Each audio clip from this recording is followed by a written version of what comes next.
The Rail Runner costs more all the time, a lot more money than it makes. So now state officials want to know, is it worth it? Action 7 News reporter Sandy Ramirez is live from the Montano Transit Center to explain.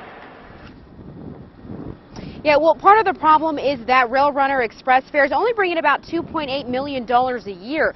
The cost, though, to operate and maintain the system is 10 times that, $28 million a year.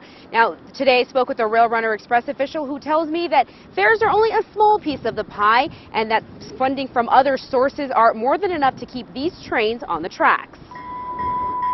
Hundreds of New Mexicans take advantage of the Rail Runner Express service every day. It covers nearly 100 miles and connects Albuquerque and the surrounding counties to Santa Fe. A one-way trip can cost you anywhere from $2 to $10 depending on how far you want to go.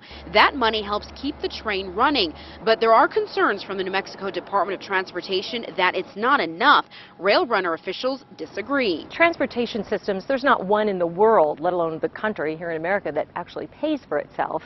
They're not designed to pay for themselves. The Rail Runner gets about $12 million a year from the gross receipts tax. That's in addition to federal funding, special grant money, and usage fees from the major railroad companies. Are there any issues? Are there any shortfalls when it comes to operations and maintenance? No, currently there's not. That might not necessarily be the case in 10 years. That's when the state will have to pay more than $100 million to keep the system running. The state says it's still not completely sure how they'll come up with that money and may have to consider refinancing that amount.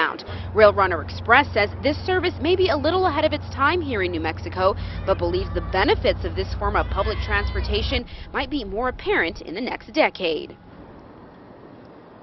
Now, Rail Runner Express says their fares are some of the lowest in the country, and they want to keep it that way on purpose so that more people continue to ride the trains. While we were out here today, we spoke with a woman who said that it's those low fares that keep her riding the Rail Runner Express back and forth to Santa Fe every week. Reporting live, Sandra Ramirez, KOAT Action 7 News. Target 7 has learned the only